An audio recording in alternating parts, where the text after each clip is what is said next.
সব সময় অপরাধীর পিছনে ছোটে টু এনশিওর হিজ পানিশমেন্ট, তার শাস্তি নিশ্চিত করার জন্য। বাট একজন বান্দার পিছনে আল্লাহ ছোটেন তাকে বেগুনাহ মাসুম করে ক্ষমা করে দেওয়ার জন্য। সুবহানাল্লাহ। তা আমরা ওই মনিবকে ভালোবাসা দরকার আছে না নাই? জোরে বলেন আছে না নাই? সবটুকুন প্রশংসা সেই মনিবের দরবারে প্রকাশ করতে গিয়ে আসুন আমরা কায় মনোবাক্যের হৃদয়ের সবটুকুন আবেগ উচ্ছ্বাস আর অনুভূতিকে উজাড় করে সকলে একবার পড়ে নেই কালিমাতুশ শুকর আলহামদুলিল্লাহ। লক্ষ কোটি তার থেকেও অনেক অনেক অনেক গুণ বেশি দুরূদ আর সালাম পাঠ করছি আমাদের প্রিয় নবীর প্রতি, যিনি শামসুদ দোহা, যিনি বদরুদ দুজা, যিনি নূরুল হুদা, যিনি হাবিবে খোদা, যিনি সৈয়দুল কাউনাইনি ওয়াস সাকালাইন, সৈয়দুল আম্বিয়া ওয়াল মুরসালিন, রাসূল রাব্বিল আলামিন, সৈয়দুনা নবিয়ুনা শফিউনা হাবিবুনা তাবিবুনা ওয়া তাবিবু কুলুবিনা ওয়া কুদওয়াতুনা ওয়া সানাদুনা ওয়া মাওলানা মুহাম্মদ সাল্লাল্লাহু আলাইহি ওয়া আলিহি ওয়া সাল্লামের প্রতি, যিনি গোটা জীবন কাটিয়েছেন উম্মতের মহব্বতে, সারা জীবন কেঁদেছেন উম্মত উম্মত বলে, এখনো কাঁদছেন মদিনাতুল মুনাওয়ারায়। কিয়ামতের দিন সবাই যখন নফসি নফসি বলবে, তিনি সেদিন ডিফারেন্ট একটা আওয়াজ দিয়ে বলবেন রব্বি হাবলি উম্মতি, রব্বি হাবলি উম্মতি। আয় আল্লাহ আমার গুনাহগার উম্মত, আমার গুনাহগার উম্মত। কি ভাই ঠিক না? আল্লাহ পাক বলেছেন বন্ধু ওয়ালা সাউফা ইউতিকা রাব্বুকা ফাতারদা, রাসূল আপনাকে এমন এক গিফট দিব, ইউ উইল বি স্যাটিসফাইড, আপনি খুশি হয়ে যাবেন। জিজ্ঞেস করা হয়েছে মাতা তারদা, আপনি কখন খুশি হবেন রাসূল, কি পাবেন আর খুশি হবেন? আমার রাসূল জবাব দিয়েছেন ওয়ালাম আরদা ওয়া ওয়াহিদুম মিন উম্মতি ফিন্নার, আমার একটা উম্মত জাহান্নামে থাকলে আমি কেমনে খুশি হব? আল্লাহু আকবার বলেন। একটা উম্মতকেও জাহান্নামে রেখে আমার নবী খুশি হবেন না। যেই নবী আমাদেরকে এত ভালোবাসেন সেই নবীকেও আমাদের ভালোবাসা দরকার আছে না নাই? তার সুন্নত তরিকায় আমাদের জীবনকে গঠন করার প্রয়োজন আছে না নাই? আবার একই সাথে সেই নবীর বিরুদ্ধে কেউ যদি কথা বলে, রাসূল পাকের শান মানকে নিয়ে কটাক্ষ করে, আল্লাহর হাবিবের আরশ চুম্বি মর্যাদা নিয়ে কেউ ছিনিমিনি খেলে, মুসলমান সব ভেদাভেদ ভুলে গিয়ে ভাই ভাই হয়ে আল্লাহর হাবিবের সম্মান আর মর্যাদা রক্ষার জন্য একসাথে এক প্ল্যাটফর্মে এসে নাস্তিক আর বেদিনদের বিরুদ্ধে দাঁত ভাঙা জবাব দেওয়ার দরকার আছে না নয়? মুহতারাম হাজিরিন, আমরা যেন এই জায়গাতে এক থাকি, কারণ আমাদের রব এক, আমাদের প্রভু এক, আমাদের নবী এক, আমাদের জীবন বিধান এক। ঠিক কিনা জোরে কম? কিন্তু আমরা মনে করি আমরা এক না। কারো টুপির সাথে আমার মিল নাই, কারো পাগড়ির কালারের সাথে মিল নাই, পাঞ্জাবির সাথে মিল নাই, কারো তরিকার কোনো একটা ছোট্ট আমলের সাথে আমার দ্বন্দ্ব, তা নিয়ে আমরা ভাইয়ে ভাইয়ে শত্রু জ্ঞান করি একে অপরকে। কথা বলেন ঠিক কিনা? কিন্তু খুব আনফরচুনেটলি গোটা বিশ্বের সব কাফেররা খুব অবাক হবেন, সব অমুসলিমরা মনে করে আমরা এক উম্মত। আল্লাহু আকবার বলেন। এজন্য দেখবেন ইরাকের বুকে মুসলমানদের উপরে হামলা হয়েছে, আফগানিস্তানে হয়েছে, ফিলিস্তিনে হয়েছে, কাশ্মীরে হয়েছে, সর্বশেষ হয়েছে রোহিঙ্গা মুসলমানদের উপরে। ভাই, রোহিঙ্গা মুসলমানের কার দাড়ি বড়, কার ছোট, কার পাগড়ি বেশি, কার পাগড়ি নাই, কার দাড়ি আছে কি দাড়ি নাই, পাঞ্জাবি আছে কি আছে নাই, এর দিকে কিন্তু তাকায় নাই। তাদের উপরে ম্যাসিভলি ইন জেনারেলি সামগ্রিকভাবে আঘাতটা হয়েছে। কে কোন পীর সাহেবের মুরিদ সেদিকে তাকায় নাই, যখনই জেনেছে সে মুসলমান তার উপরেও আঘাত এসেছে। কথা বলেন ঠিক কি না? এজন্য আমরা যেন বুঝি যে আমরা আসলে দুই তিন না, আমরা এক নবীর এক উম্মত, আমাদের রব একজন। জোরে বলেন তিনি কে?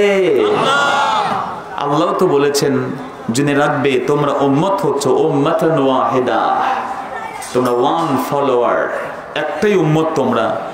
আমরা যেন অপর ভাইকে অন্তত এই একটা দিক থেকে মহব্বত, ভালোবাসা প্রকাশ করতে পারি। জোরে কোন আমিন। মুহতারাম হাজিরিন, আমরা আজকে তেলাওয়াত শুনেছি সূরাতুল বাকারার 245 নম্বর আয়াত। সূরাতুল বাকারা, বাকারা অর্থ হলো গাভী, গাভীর সূরা। এই কথাটা কেমন শোনায়, এজন্য অনেক উলামায়ে কেরাম বলছেন আস-সূরা আল্লাতী ইউযকারু ফিহা আল বাকারা, এটা হচ্ছে এমন এক সূরা যে সূরাতে গাভীর কথা উল্লেখ আছে। আল্লাহু আকবার বলেন। মুহতারাম হাজিরিন, সব কিছুর কথা আল্লাহ পাক কোরআন শরীফে বলেছেন। আল্লাহ বলেছেন আমি আমার কোরআন শরীফে কিচ্ছু বাদ দেই নাই, কিচ্ছু বাদ দেই নাই। পৃথিবীতে যে মানুষ যা খুঁজবে তার সমাধান অন্য কোথাও না পেলে সে কোরআন শরীফে খুঁজে পেয়ে যাবে। সুবহানাল্লাহ বলেন। এজন্য কোরআনুল কারীমকে বলা হচ্ছে হুদাল লিন-নাস। It is a complete guidance for the human being. তাম বিশ্ব জগতের সমস্ত মানুষের জন্য এটা একটা গাইডলাইন। সুবহানাল্লাহ বলবেন না? কেবল মুসলমানদের জন্য না, কেবল মুত্তাকি পরহেজগারদের জন্য না, এটা কুল কায়নাতের সব মানুষের জন্য এটাকে গাইডলাইন, দস্তুর, কনস্টিটিউশন করে পাঠিয়ে দিয়েছেন কে? আল্লাহ।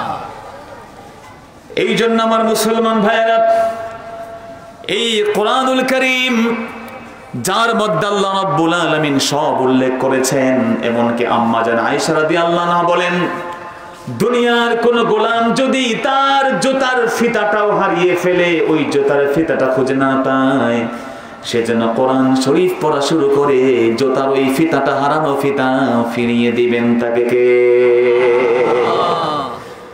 আপনার প্রশ্ন হতে পারে জুতার ফিতা এটা আবার কোরআন শরীফে পাওয়া যাবে কেমনে?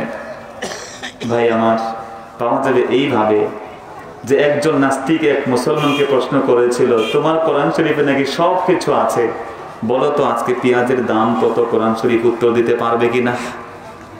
কথা বুঝেন নাই? It is a very logical question. খুব দুষ্টামি করে নাস্তিকরা এমন প্রশ্ন করে।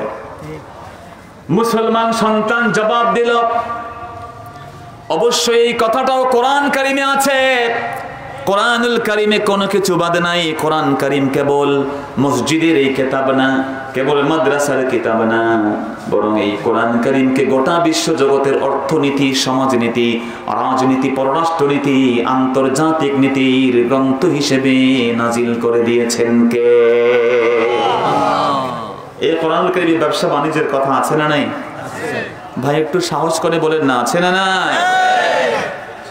সেই লোকটা বলল অবশ্যই আছে, আমি মাদ্রাসার ছাত্র না, যদিও ইউনিভার্সিটিতে পড়ি, কিন্তু আমি জানি আমার আল্লাহ বলেছেন মা ফাররাতনা ফিল কিতাবি মিন শাই, আমার কোরআন শরীফে আমি আল্লাহ কিচ্ছু বাদ দেই না।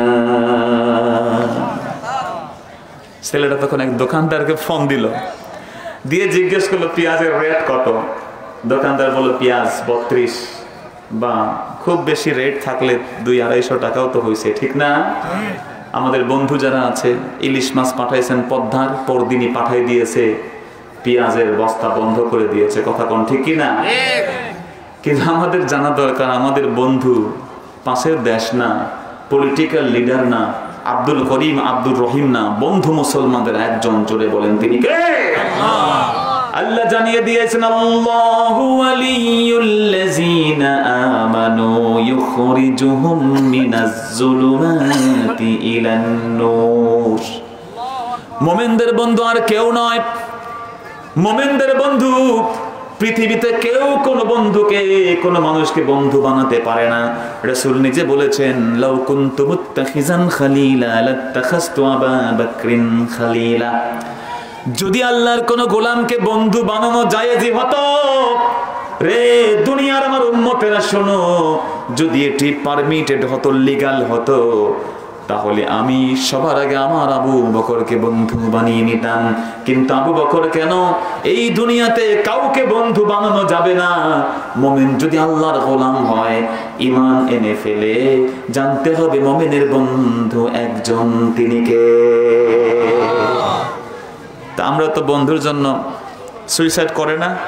ছেলে মেয়ের জন্য, মেয়ে ছেলের জন্য, অমুক নেতা মারা গেছে, অমুক নায়ক মারা গেছে, কত মেয়ে গলায় ফাঁস লাগিয়ে মারা যায়, আছে না নাই?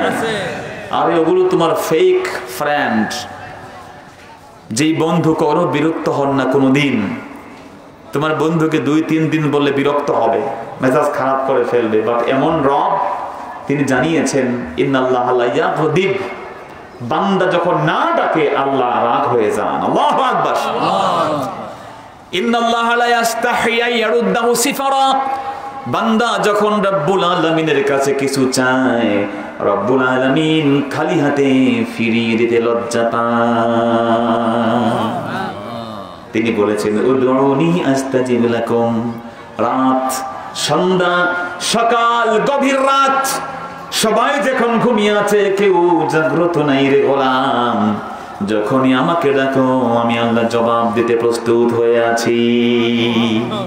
এজন্য আজ থেকে আমরা যেন আমাদের কষ্ট, ব্যথা, বেদনা অন্য কারো সাথে শেয়ার করার আগে, ফেসবুকে দেওয়ার আগে, ইউটিউবে আপলোড করার আগে দুঃখ কষ্ট আমরা শেয়ার করব যার সাথে চিৎকার দিয়ে বলেন তিনি কে।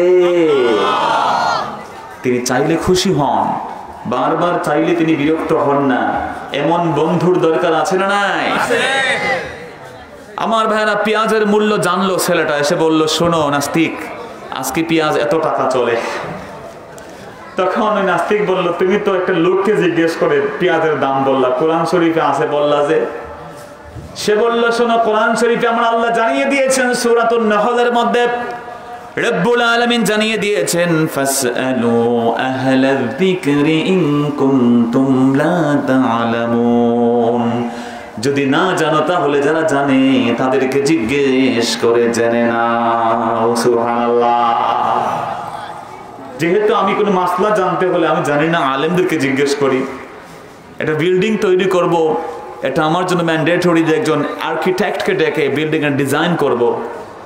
যদি আমি একটা মামলায় পড়ি একজন ব্যারিস্টারকে, উকিলকে নিয়োগ দিব, কারণ আমি তা জানি না। He knows better than me, সে আমার থেকে ভালো জানে।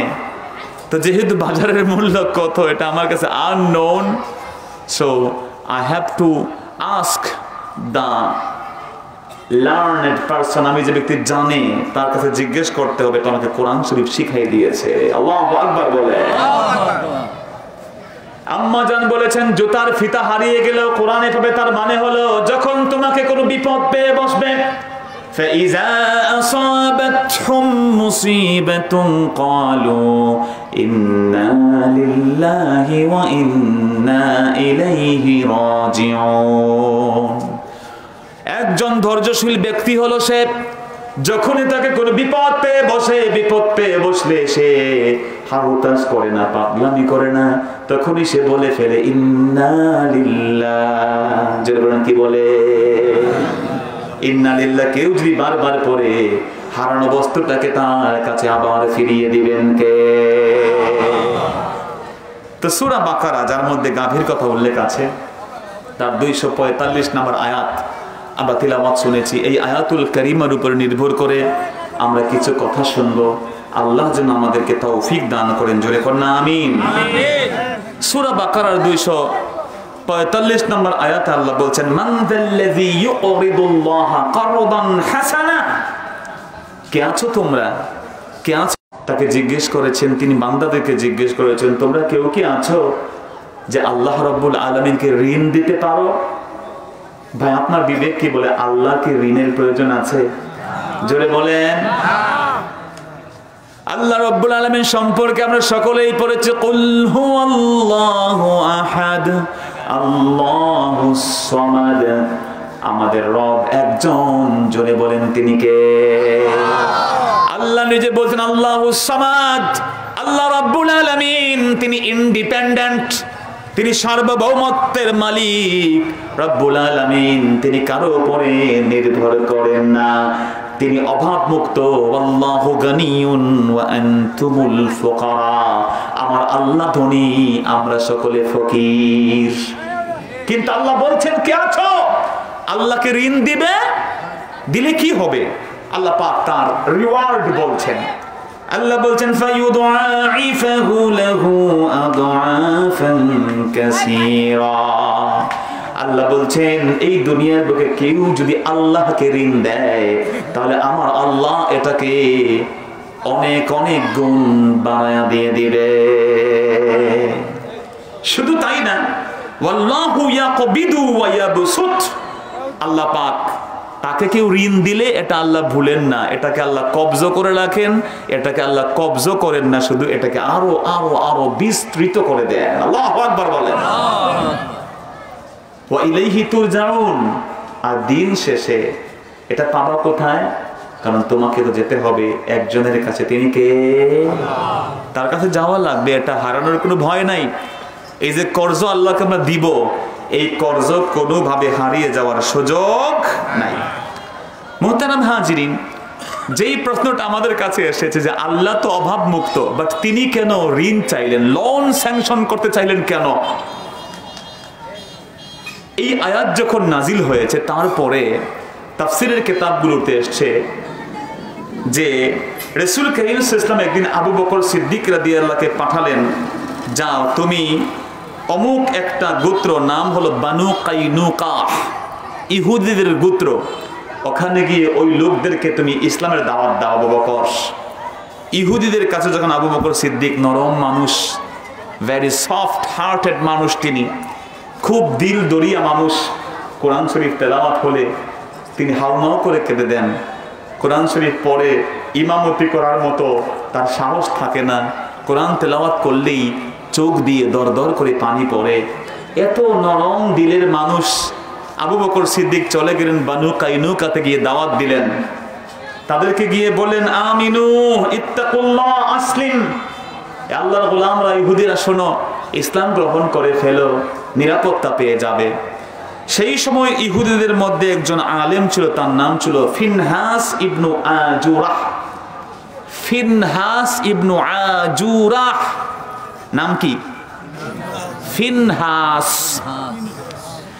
ফিনহাস, তার মাঝে আরো কিছু আলেম ওলামা ছিল, ইহুদি পণ্ডিত। সে তখন বলল, আবু বকর সিদ্দিক তুমি কোন আল্লাহর দাওয়াত দাও? আবু বকর সিদ্দিক বললেন, আল্লাযী আরসালা মুহাম্মাদান সাল্লাল্লাহু আলাইহি সাল্লাম, আমি ওই আল্লাহর দাওয়াত দেই যে আল্লাহ নবী মুহাম্মদকে রাসূল করে পাঠিয়েছেন, কোরআন অবতীর্ণ তার উপরে করেছে। সেই সময় ফিনহাস বলল, রে আবু বকর সিদ্দিক, তোমার আল্লাহ তো গরীব হয়ে গেছেন, ওয়া নাহনু আগনিয়া, ইন্নাল্লাহা ফাকিরুন ওয়া নাহনুল আগনিয়া। তোমার আল্লাহ এমন আল্লাহ যে আল্লাহ গরীব হয়ে গেছেন, তার থেকে আমরাই তো বেশি ধনী। চিৎকার দিয়ে বলেন নাউযুবিল্লাহ। ইন্নাল্লাহা ফাকির, তোমার আল্লাহ ধনী না, গরীব। তোমার আল্লাহ গরীব, তুমি এমন গরীব আল্লাহর ইবাদত করো, আমরা বরং ধনী, আমাদের কাছে চলে আসো, আমাদের ধর্ম তুমি অনুসরণ করো। আবু বকর সিদ্দিক রাগ হয়ে গেলেন, কারণ সাহাবীরা নরম, আবার যখন ইমানের প্রশ্নে তারা আগুন গরম। ঠিক না বলে? রব্বুল আলামিন জানিয়ে দিয়েছেন মুহাম্মাদুর রাসূলুল্লাহ ওয়াল্লাযীনা মাআহু আশিদ্দাউ আলাল কুফফারি রুহামাউ বাইনাহুম। মুহাম্মদ সাল্লাল্লাহু আলাইহি সাল্লাম আল্লাহর রাসূল, আর নবী মুহাম্মদের সাথে যারা আছে মুমিনদের ব্যাপারে একে অপরে বড় দয়াদ্র, বড় সফট হার্টেড। বাট যখন কাফেররা ইসলামের বিরুদ্ধে দাঁড়িয়ে যায়, মুসলমান তখন রুদ্রমূর্তি ধারণ করে কাফেরদের বিরুদ্ধে তিল পরিমাণ ছাড় দেয় না। ঠিক না বলে? আমার মুসলমান ভাইয়েরা, লা ইকরাহা ফিদ্দিন, আপনি বলবেন ধর্মে কোনো জোর জবরদস্তি নাই, কোনো প্রকারের প্রেসার ক্রিয়েট করা যাবে না, প্রেসারাইজ করা যাবে না। কিন্তু আপনি যদি ধর্মের অনুসারী হয়ে যান, মুসলমান হয়ে যান, মুসলমান হয়ে গেলে বলতে পারবেন না সব ধর্ম সমান। যখনই আপনি ইমানের নূর আপনার মধ্যে এসে যাবে, বলতে হবে পৃথিবীতে একটাই ধর্ম শ্রেষ্ঠ এবং একমাত্র সঠিক ধর্ম। জোরে সোরে বলুন, তার নাম কি? ইন্না দীনা ইনদাল্লাহিল ইসলাম। লা ইকরাহা ফিদ্দিন, কাদ তাবায়্যানার রুশদু মিনাল গায়। হক থেকে বেহক পার্থক্য হয়ে গেছে, হারাম গুলো হালাল থেকে দূরে সরে গেছে, নাপাক গুলো পাক থেকে পৃথক হয়ে গেছে। ইসলাম গ্রহণ কেউ করে ফেললে আর উল্টা পাল্টা করা চলবে না। কেউ মুসলমান হয় নাই, this is the different thing. আপনি কাউকে প্রেসারাইজ করে ইসলাম গ্রহণ করতে পারবেন না। But if you are a believer, যদি আপনি বিশ্বাসী হন, you have to obey the law, আপনাকে ইসলামের বিধি বিধান মানতেই হবে। কথা বলেন ঠিক না? সেনাবাহিনীর কর্মকর্তা আপনি না, ফর এক্সাম্পল, আপনি যা ইচ্ছা করতে পারেন, বাট যদি আপনি মিলিটারি একাডেমিতে ঢুকে যান অ্যাজ এ সোলজার, আপনি যা ইচ্ছা তাই করতে পারবেন না। তার ড্রেস কোড আছে, মানতে হবে। তার কিছু নিয়ম নীতি আছে, ওটাকে আপনাকে ফলো করতে হবে। ক্যাডেট স্কুল বাংলাদেশে আছে না নাই? আপনারা কথা বলছেন না, আছে না নাই? তো ক্যাডেট স্কুলগুলোতে নিয়ম নীতি আছে না নাই? আমার জন্য, আপনার জন্য নো, যারা ওখানে অ্যাডমিটেড হয় তাদের জন্য। যে ওখানের একজন ছাত্র, অবশ্যই তাকে এটা মানতে সে বাধ্য। ঠিক একইভাবে আপনি ইসলাম গ্রহণ করেন, আপনি এটা বলবেন না লাকুম দীনুকুম ওয়ালিয়া দিন। আরে লাকুম দীনুকুম ওয়ালিয়া দিন আপনি বলেন, এর আগে আর পরে কি আছে বলেন না কেন? লাকুম দীনুকুম ওয়ালিয়া দিন, তার আগে পরে কি আছে আপনি পড়তে হবে। তার আগে আমার আল্লাহ জানিয়ে দিয়েছেন লা আ'বুদু মা তা'বুদুন। খোদার কসম, জীবন যাবে, যৌবন যাবে, সম্পদ যাবে, গোটা পৃথিবী একদিকে যাবে, তোমরা যে মূর্তির পূজা করো আমি তার পূজা করব না। ঠিক কিনা বলে? মুসলমানকে ক্লারিফিকেশন দিতে হবে আগে। রব্বুল আলামিন তারপরে কি বলছেন? লা ইকরাহা ফিদ্দিন কাদ তাবায়্যানা আর-রুশদু মিনাল গাই। তারপরে কি? ফামান ইয়াকফুর বিত-তাগুতি ওয়া ইউমিন বিল্লাহ ফাকাদ ইসতামসাকা বিল উরওয়াতিল উসকা। সবার আগে মুসলমান বললে হবে না, ইউ হ্যাভ টু ক্লারিফাই। প্রথম আপনাকে এটাকে স্বীকৃতি দিতে হবে, ইয়াকফুর বিত-তাগুত, সব তাগুতের সাথে আমার সম্পর্ক ছিন্ন করতে হবে আগে। তাগুত কি? আলেম ওলামাদের জিজ্ঞেস করলেই বলতে পারবে না তাগুত কি। তাগুত মানে শয়তান, তাগুত মানে আল্লাহ বিরোধী যারা আছে। তাগুত মানে হচ্ছে আল্লাহর সম্মান নিয়ে, নবীর সম্মান নিয়ে ছিনিয়ে নিয়ে যারা খেলে, ইসলামের শত্রু যারা, তাদের সাথে মুসলমানদের সম্পর্ক থাকতে পারবে না। ফামান ইয়াকফুর বিত-তাগুত, তাগুত মানে হলো সুদভিত্তিক অর্থনীতি। কথা বলেন ঠিক কিনা? তাগুত মানে হলো গান বাজনা, তাগুত মানে হলো হোটেলে গিয়ে শরাব খাওয়া, তাগুত মানে হলো অন্যায়ভাবে হোটেলে গিয়ে অবৈধ রাত কাটানো, আছে না না? কিন্তু আপনি মুসলমান বললেন আমানতু বিল্লাহ, মসজিদে গিয়ে বললেন ঈমান এনেছি, মাহফিলে এসে মাইক নিয়ে বললেন আমি একজন কমপ্লিট প্র্যাকটিসিং মুসলিম, কিন্তু যখন মাহফিল শেষ, রাতের বেলা আপনি মসজিদ ছেড়ে আমার বন্ধু হোটেলে গিয়ে শরাব খাইলেন। আপনি মসজিদে এসে বললেন লা আল্লাহ, আমি কারো সাথে সম্পর্ক রাখবো না, সব সম্পর্ক ছিন্ন করে ফেলবো। কিন্তু আপনি সকালবেলা দৌড়ালেন সুদের ব্যাংকের কাছে, সুদের উপরে ঋণ নেওয়ার জন্য, আছে না না? সুদ কি জায়েজ নাকি ভাই? কোন আলেম ওলামা বলছেন হারাম, সম্পূর্ণ হারাম। কিন্তু আপনি হারাম অর্থনীতির উপরে প্রতিষ্ঠিত তাগুতের সাথে আপনার সম্পর্ক, আর আপনি বলছেন আমানতু বিল্লাহ। হবে না। আল্লাহ বলছেন আগে ফামান ইয়াকফুর বিত-তাগুত, আগে আল্লাহর সাথে কন্ট্রাডিক্ট কানুন বিধান আছে, ওগুলোকে বাদ দিতে হবে। ওয়া ইউমিন বিল্লাহ, এরপর আপনার উপর ঈমান। ফাকাদ ইসতামসাকা বিল উরওয়াতিল উসকা লা ইনফিসামা লাহা, সে এমন এক রজ্জুকে ধরেছে, ওখান থেকে তাকে কেউ সরাতে পারবে? আরে জোরে বলেন পারবে? এজন্য আপনি কালেমা কি পড়েন? লা ইলাহা ইল্লাল্লাহ। ভাই বলে না লা ইলাহা ইল্লাল্লাহ, আগে কিন্তু নেগেটিভ। কি ভাই আগে নেগেটিভ না? লা ইলাহা, কেউ নাই, কোনো মাবুদ নাই, কোনো জীবনদাতা নাই, কোনো বিধানদাতা নাই, কোনো শরীয়ত নাই, কোনো অর্থনীতি নাই, কোনো পররাষ্ট্রনীতি নাই, কোনো মালিক নাই, সব ক্ষমতা, সব মুলুকিয়াতের একমাত্র অধিপতি একজন, তিনি কে? আল্লাহ। লা ইলাহা আগে, তারপরে ইল্লাল্লাহ। এজন্য বন্ধু আপনাকে আগে তাগুতকে মাইনাস করতে হবে। কিন্তু আপনি যদি এমন মুসলমান হন, মসজিদ মে যাকে নামাজ পড়ো, होटल पे शराब पियो, ताके शैतान भी खुश रहो रहमान भी नाराज ना हो। नाउजुबिल्लाह बोले।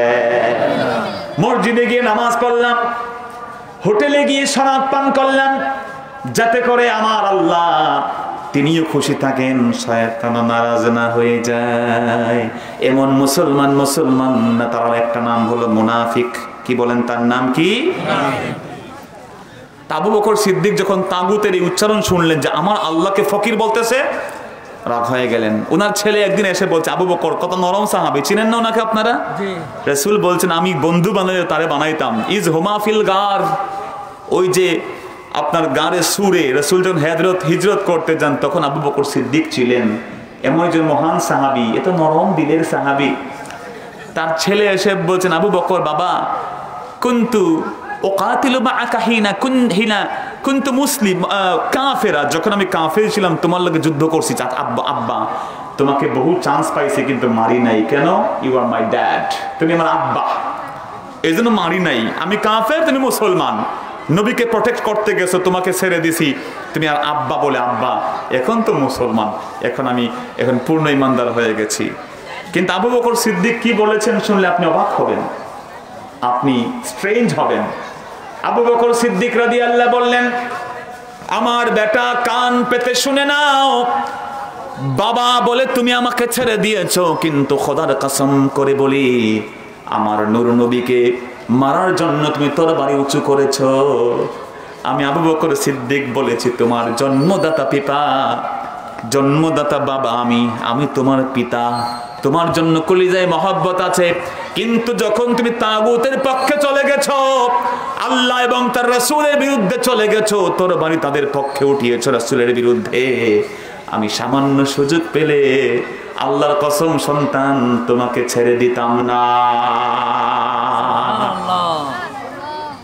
জিহাদের ময়দানে বলছি, বাড়ি ঘরে গিয়ে মারার সুযোগ নাই। কথা বুঝেন তো ভাই?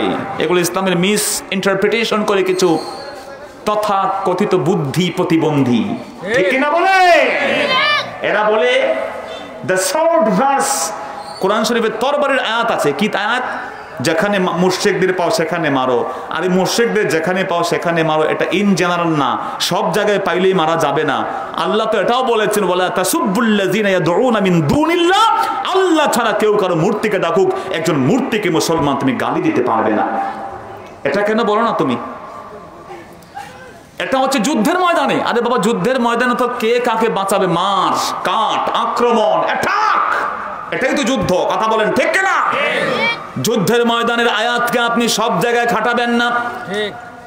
এইজন্য আল্লাহ বলছেন, মান কাতালা নাফসান বিগাইরি নাফসিন আও ফাসাদিন ফিল আরদ ফাকান্নামা কাতালান নাস জামিআ।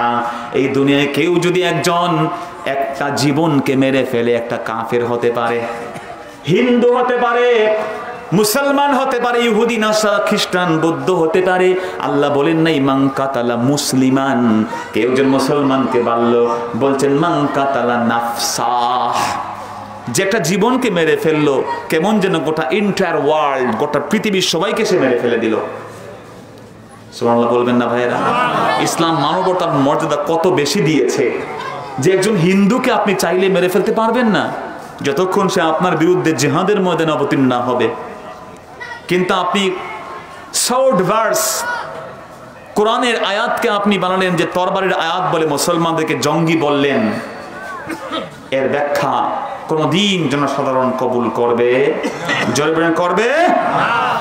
আবু বকর সিদ্দিক হাত উঠিয়ে ফেললেন, আমার আল্লাহকে তুই গরিব বলেছিস রে ফিনহাস। এই থাপ্পড়টা ইমানের থাপ্পড়। এমন এক থাপ্পড় দিলেন, ফিনহাসের গাল ফুলে ফুটবল হয়ে গেল। আল্লাহু আকবার বলে দৌড়ে আসলো নবীর দরবারে, এসে বলল, মা ফাআলা আবু বকর, মুহাম্মদ সাল্লাল্লাহু আলাইহি ওয়াসাল্লাম দেখেন আপনার সাহাবী আবু বকর কি করেছে আমার সাথে। রাসূল তাকিয়ে দেখলেন গালটা ফোলা, ফিঙ্গারপ্রিন্ট 5 আঙ্গুলের বসে গেছে। কথা বলেন নাই? থাপ্পড়টা ইমানের থাপ্পড়। কার থাপ্পড়?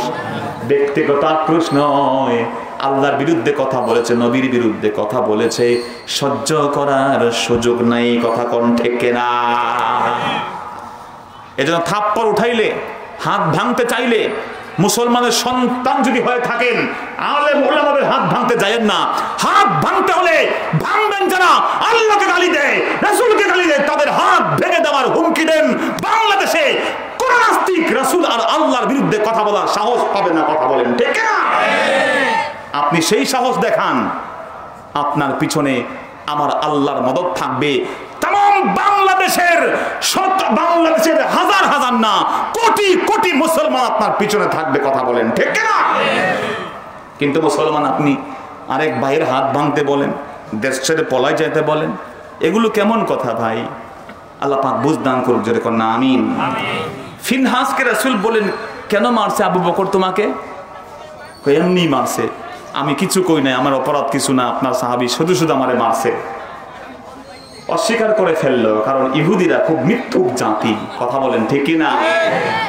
নবীজির আয়াতকে এরা ঢেকে দেয়, তাওরাতের পৃষ্ঠাগুলোকে ছিঁড়ে ফেলে দেয়, যেখানে রজমের আয়াত আছে উল্টাই পাল্টাই ফেলে, তাহরিফ করে, তাবদীল করে, কোরআন শরীফের কি বলে তাওরাতের আয়াতগুলোকে উলট পালট করে ফেলে। এই জাতি হচ্ছে ইহুদি জাতি। কোন জাতি জোরে বলেন? আমার মুসলমান ভাইয়েরা, ফিনহাস যখন অস্বীকার করলো, কেউ সাক্ষী নাই, বরং ইহুদি যেগুলো ছিল তারা আবু বকরের বিরুদ্ধে জায়গা নিয়ে নিল। আমার আল্লাহর নবী আবু বকরের দিকে তাকাতে শুরু করলেন, আবু বকর রে এমনি মারছো? আবু বকর চোখের পানি ছেড়ে দিয়ে বললেন, রাসূল আপনি কি আবু বকরকে চিনেন না? আবু বকর এমন কঠোর মানুষ না, এমনিতেই কাউকে সে মারবে না। ইহুদি বারবার বিচার প্রার্থী হলো, কারণ ইহুদিরাও জানে নূর নবীজি কোনদিন ধর্মের কারণে ন্যায় বিচার থেকে পিছনে ফিরে আসেন না। ঠিক কিনা বলে? মুসলমান বলে ছাড় দিবেন না তিনি, সন্তান বলে ছাড় দিবেন না তিনি। ফাতেমা বিনতে আসাদের হাত কাটার অর্ডার হয়ে গেল, উসামা বিন যায়েদ এসে বলে, রাসূল একটু কি সুযোগ দেওয়া যায়নি? চুরি করছে, মহিলাটা তো খুব সম্ভ্রান্ত মহিলা। আমার রাসূল বলে, তাশফা ফি হাক্কিন মিন হুদুদিল্লাহ, ফি হাদ্দিন মিন হুদুদিল্লাহ। রে উসামা, তুমি কি আল্লাহর বিধানের ব্যাপারে, আল্লাহর হুকুমের উপরে ভায়োলেট করতে এসেছো? লাউ সারাকাত ফাতিমাতু বিনতু মুহাম্মাদিন লাকাতাতু ইয়াদাহা। এটা তো ফাতেমা বিনতে আসাদ, আসাদের মেয়ে ফাতেমা। যদি মুহাম্মদের মেয়ে ফাতেমাও চুরি করে রে, আমি আমার মেয়ে বলে ছাড় দিব না, নিজে ধরে তার হাতটা আগে কেটে দিয়ে দিব। ইসলাম বিচার বিবাদ ব্যবস্থার ক্ষেত্রে মুসলিম অমুসলিমের ক্ষেত্রে কোনো ডিফারেন্সিয়েট করে নাই। আমার রাসূল সিদ্ধান্ত নিতে পারছিলেন না। রব্বুল আলামিন সূরা আলে ইমরানের 118 নম্বর আয়াত নাযিল করে বললেন, লাকাদ সামিআল্লাহু কাওলাল্লাযীনা ক্বালু ইন্নাল্লাহা ফাকীরুন ওয়া নাহনু আগনিয়া। আল্লাহ বলে দিলেন, বন্ধু আপনি চিন্তা করিয়েন না, আমার আবু বকরের পক্ষে কেউ সাক্ষী না থাকলেও আমার ওলি, আমার বন্ধু আবু বকরের পক্ষে আমি আল্লাহ সাক্ষী দিয়ে বলছি, লাকাদ সামিআল্লাহ, আমার আল্লাহ নিজে বলছেন, বন্ধু আমি নিজে শুনেছি, কাউলাল্লাযীনা ক্বালু, ওই সমস্ত বদমাশদের কথা তারা বলেছে, আল্লাহু ফাকীরুন ওয়া নাহনু আগনিয়া, নিশ্চয়ই আল্লাহ হচ্ছেন গরীব, আমরা হচ্ছি ধনী। আল্লাহু আকবার বলে।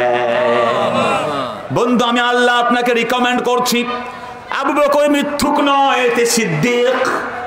আমি আল্লাহ বলছি, আমি নিজে কান, যারা একজন কানওয়ালা মানুষ যেমন নিজ কানে শুনতে পায়, আমি আল্লাহ সব শুনি। আল্লাহ রাব্বুল আলামিন সামিউন বাসীর, তিনি বলছেন আল্লাহ রাব্বুল আলামিন সব শুনে নিয়েছেন, আর তার প্রতিদান আমি আল্লাহ দিব। সানাকতুবু মা ক্বালু, তারা যা বলেছে আমি আল্লাহ সব কিছু রেকর্ড করে ফেলেছি। ওয়াকাতলাহুমুল আম্বিয়া বিগাইরি হক, তাদের নবীদেরকে বিনা অপরাধে হত্যা করেছে, এটা আমি লিখে রেখেছি। ওয়া নাকুলু যুকু আযাবাল হারিক, এবং আমি আল্লাহ কিয়ামতের দিন বলবো, যুকু, আস্বাদন করো, অনুভব করো, টেস্ট নাও। কিসের টেস্ট? আযাবাল হারিক, কেমন আযাব? মর্মন্তুদ আযাব। নাউযুবিল্লাহ বলেন। এই জন্য মুসলমান ভাইয়েরা আমার, আল্লাহ রাব্বুল আলামিন তিনি বেগুনাহ, তিনি বেনিয়াজ, তিনি গরিব না, তিনি ধনী। কিন্তু আল্লাহ কেন বলেছেন মান যাল্লাযী ইউকরিদুল্লাহ কারদান হাসানা, কে আছো তোমরা আল্লাহকে কর্জ দিবে? প্রশ্ন আছে না নাই? একটা বুঝে নাই বলে ওই ফিনহাসের মতো বদমাশ সে বলে ফেলেছে, আরে আল্লাহ তিনি ঋণ নিচ্ছেন, তো ঋণ তো নেই যে ব্যক্তি অভাবী, যে ব্যক্তি নিডি, যে ব্যক্তি গরিব। যুক্তি আছে না নাই? যুক্তি ঠিক আছে, কিন্তু সব সময় যুক্তি দিয়ে ইসলাম চলে না। একই প্রশ্ন সাহাবীরা একদিন করে ফেললেন। আবু দাহদা নামে নবীর এক সাহাবী ছিলেন। মাজমাউজ জাওয়াইদ ওয়া মানবাউল ফাওয়াইদের মধ্যে এসেছে, মাজমাউজ জাওয়াইদের মধ্যে এসেছে আবু দাহদাহ। সাহাবীর নাম কি? আবু দাহদাহ। তিনি একদিন বলেন, ইয়া রাসূলুল্লাহ, রব্বুল আলামিন বলে দিয়েছেন মান যাল্লাযী ইউকরিদুল্লাহ কারদান হাসানা। রব্বুল আলামিন বলছেন, কে আছো আল্লাহকে ঋণ দিবে? ইন্নাল্লাহা ইউরিদু মিন্নাল কারদ, আল্লাহকে আমাদের থেকে ঋণ নিবেন নাকি? রাসূল বলেন, নাম, হ্যাঁ নিবেন। কেমন ঋণ নিবেন রে? রে আমার আবু দাহদা শোনো, আল্লাহ রাব্বুল আলামিন সেই ঋণ নিবেন, এমন ঋণ নিবেন আইয়ুদখিলাকুমুল জান্নাতা বিহি, আল্লাহ ওই ঋণ নিয়ে তোমাদেরকে জান্নাত দিয়ে দিবে। ওই ঋণ নেওয়ার মানে তার ঋণ নেওয়া না রে আবু দাহদা। এই ঋণ নেওয়া মানে হলো আল্লাহর যে দুনিয়ার গরিব একজন মানুষ আছে, রব্বুল আলামিনের একজন আপনা গোলাম আছে অভাবগ্রস্ত, ঋণ না নিলে সে বাঁচতে পারবে না। হঠাৎ করে বিপদে পড়ে গেছে, সন্তান অসুস্থ হয়ে গেছে, সন্তান ভার্সিটিতে ভর্তি হওয়ার জন্য টাকা নাই, ওই মানুষটা এমন এক বিপদে পড়ে গেছে, তার ওই ঋণটা পরিশোধ না করলে তার জমি আপনার জব্দ হয়ে যাবে। এমন বিপদে যখন কেউ পড়বে, ওই গোলামকে কেউ যদি ঋণ দেয়, ওটা ওই গোলামকে দিল না, ঋণটা কেমন যেন দিল যাকে তিনি কে। আল্লাহর কোন গোলামকে ঋণ দিলে ওটা আল্লাহকেই দেওয়া হয়। সুবহানাল্লাহ বলবেন না ভাইয়েরা? দান করার কথা বলছে না, কিন্তু কার্জে হাসানা, কর্জ, কর্জ, ঋণ, ঋণ, ধার, পুরো দান এটা আলাদা ফজিলত। বাট কর্জে হাসানা বলা হয়। কর্জ দুই প্রকার। কর্জ কয় প্রকার? ঋণ, ধার দুই প্রকার। একটা হচ্ছে আল কর্দ আল মুআক্কাদ বিল ওয়াক্ত, বা আল কর্দ আল মাশরুত, যেই কর্জটা দেওয়া হয় শর্ত সাপেক্ষে, কন্ডিশনাল লোন। 3 বছর পরে দিবা, 2 বছর পরে দিবা, 1 মাস পরে দিবা। বাট যদি সুদ ভিত্তিক হয় ওটা হারাম, কোনো সন্দেহ নাই। আর সুদ ছাড়া দাঁ দিয়েছি 1 লাখ টাকা, তোমার কষ্ট হচ্ছে এখন চলতে, নাও 1 লাখ টাকা 3 মাস পরে দিয়া দিও, আমার খুব উপকার হবে, এটার নাম কর্জ। এটার নাম কি জোরে কোন? কর্জ। রাসূলুল্লাহ বলেছেন, আমি জান্নাতের দরজায় লেখা দেখেছি, এমনিতে কেউ কাউকে দান করলে সওয়াব হয় 10টা, আর কেউ কাউকে প্রয়োজনে ঋণ দিলে সওয়াব হয় 10টা না, বরং 18টা। সুবহানাল্লাহ। কেন বেশি হয়? কারণ এমনিতে আমি আপনাকে 1 লাখ টাকা দিলাম, দান করে দিলাম, কিন্তু যখন কর্জ দেই, কর্জটা মানুষের প্রয়োজনে পড়ে নেয়। কর্জ মানুষের বিপদে পড়ে মানুষ কর্জ করে, ঋণ করে।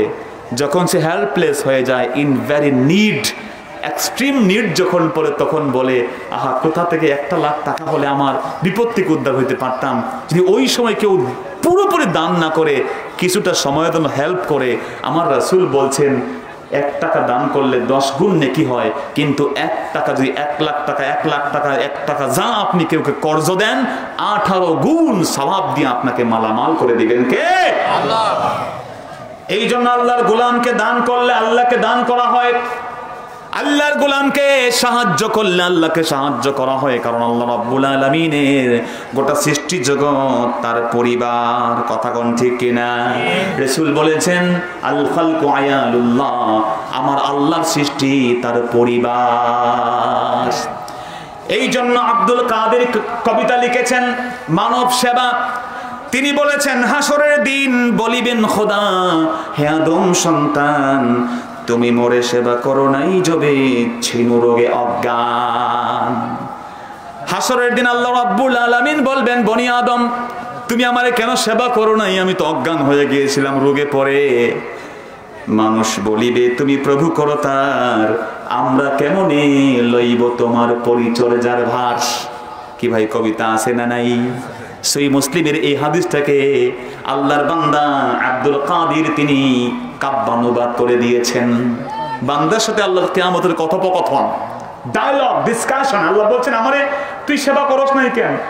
বান্দা বলবে আল্লাহ আপনি প্রভু, আপনি রব্বুল আলামিন, আমি আপনাদের কেমনে সেবা করব?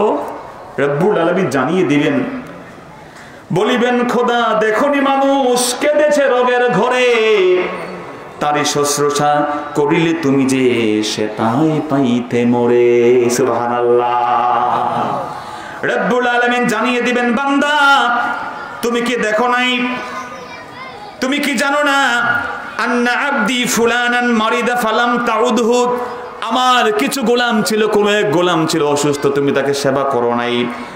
তুমি কি জানো না, লাউ উত্তাহু লাওয়াজাত্তানি ইনদা, যদি আমার গোলামকে তুমি সেবা করতে, গোলামকে সেবা করতে না রে বান্দা, তুমি ওই গোলামের মধ্যে আমি আল্লাহকেও খুঁজে পেয়ে যেতে।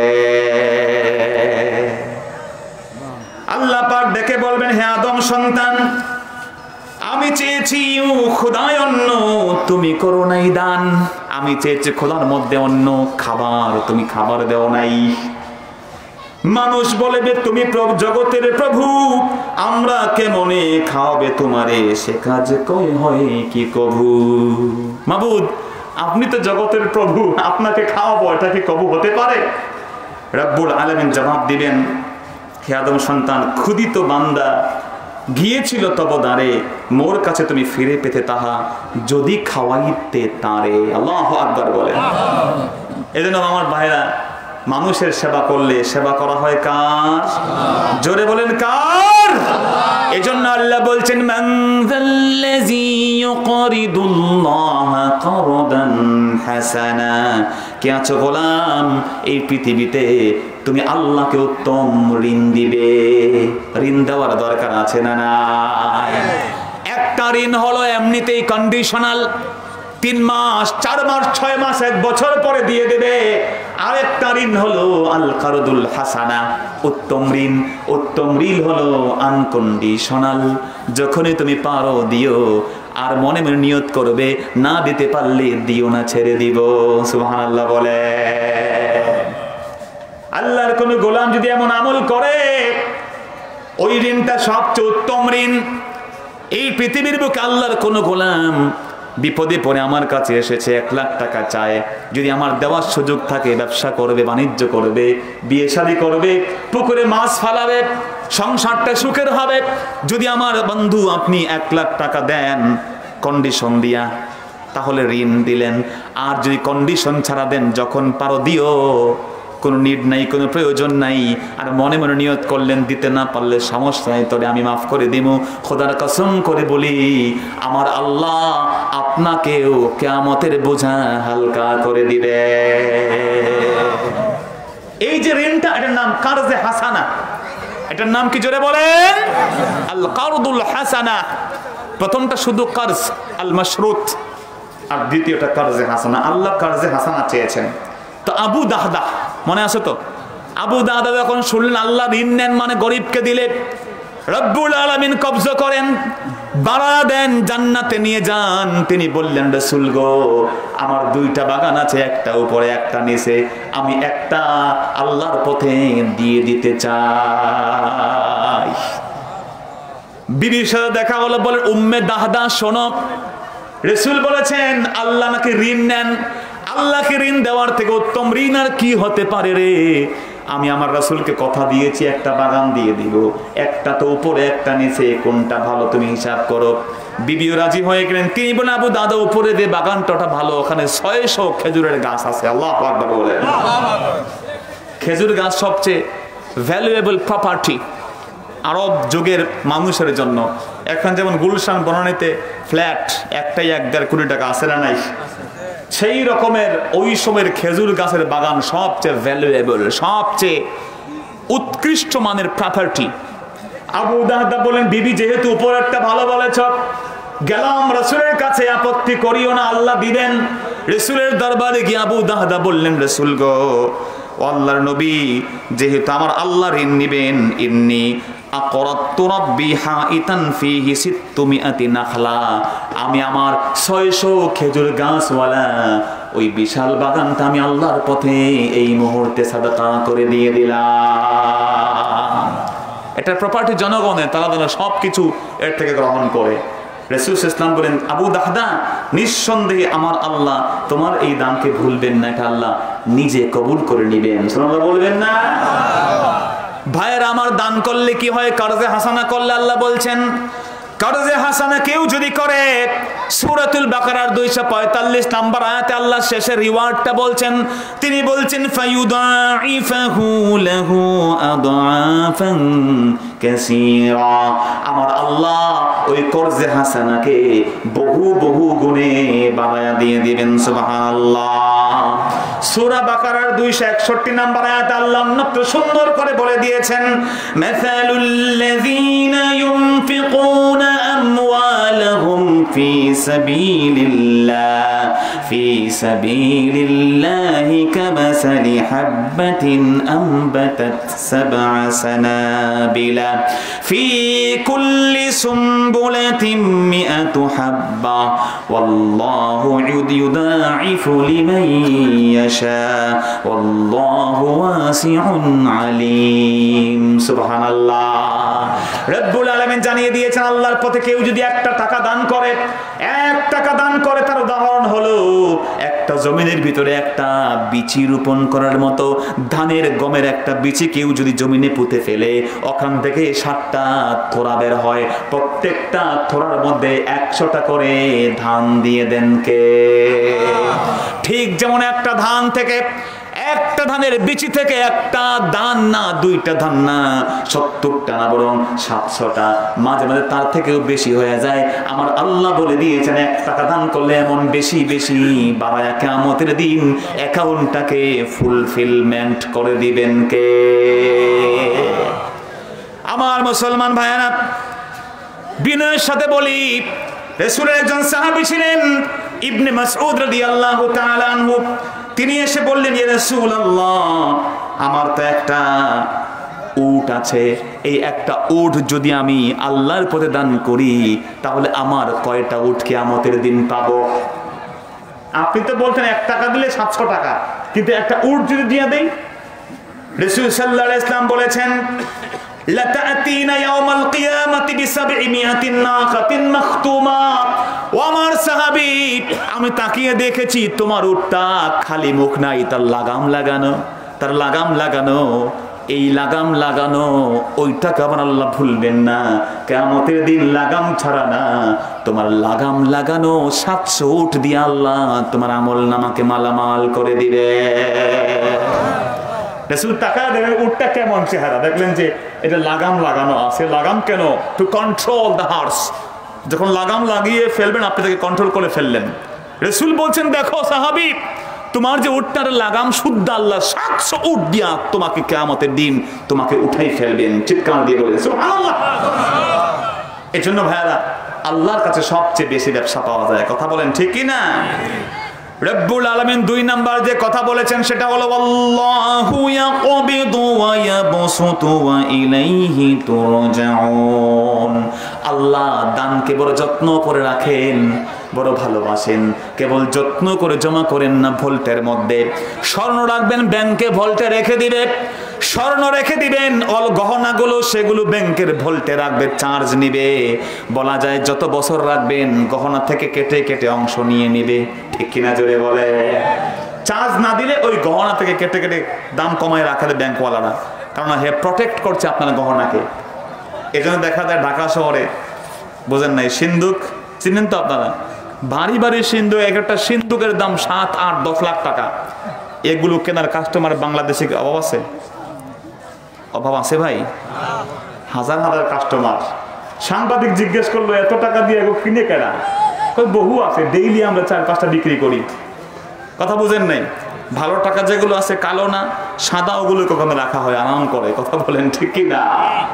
আরে এই দেশের কানাডায় যে প্রধানমন্ত্রী আছে কানাডার, জাস্টিন ট্রুডো, সে যে বাড়ি কিনতে সাহস করে না, বাংলাদেশিদের শত শত বাড়ি আছে কানাডায়, ওটার নাম তারা দিয়েছে বেগম পাড়া। লাট সাহেবরা দেশে থাকে, কলমের খুশাখুশি করে, আর বেগম সাহেবেরা কানাডায়। নাউজুবিল্লাহ বলবেন না ভাই? আর আমার দেশের এই এলাকার ইটালিতে যুবক যে থাকে, যেই ছেলে এই এলাকার লন্ডন থাকে, আমেরিকায় থাকে, তাদেরকে বলে শ্রমিক, প্রবাসী, দেশের মানিজ্যত খায়। গালি দেয় কি দেয় না? এমন কিছু কোলাঙ্গার বাংলাদেশে আছে না নাই? আরে শ্রমিক যারা আছে বিদেশের টাকা মাথার ঘাম পায়ে ফেলে বাংলাদেশের অর্থনীতিকে সচল করছে, তারা কথা বলেন ঠিক কিনা? আর তুমি কলমের খুঁচা দিয়া দিয়া এই দেশের সোনার ছেলেদের ইনকাম করা টাকাগুলো বিদেশে পাচার করে দিচ্ছ, কথা কন ঠিক না? আমার মুসলমান ভাইয়েরা, ভল্টের মধ্যে টাকা, কিন্তু রব্বুল আলামিন জানিয়েছেন ভল্ট কিনা লাগবে না তোমার। তুমি যে আমার আল্লাহকে দান করলে ওটাকে সেভ করতে ব্যাংকের কোনো সিকিউরিটি চার্জ লাগবে না, আল্লাহ রাব্বুল আলামিন সংরক্ষণ করবেন, তিনি বাড়ায়া দিয়ে দিবেন। সুবহানাল্লাহ। ওসমান ইবনে আফফান নবীর বড় সাহাবী, গানি, ওসমান গানি। যাবে ওসমান কি কষ্ট হচ্ছে আপনাদের ভাইরা? ছোট ভাইরা বসে যাও না, এসে আসো, আমরা তো এক, আসো আসো বসে যাও, বসো, আমরা বসো বসো, আল্লাহ কবুল করুন যেরকম না, আমিন।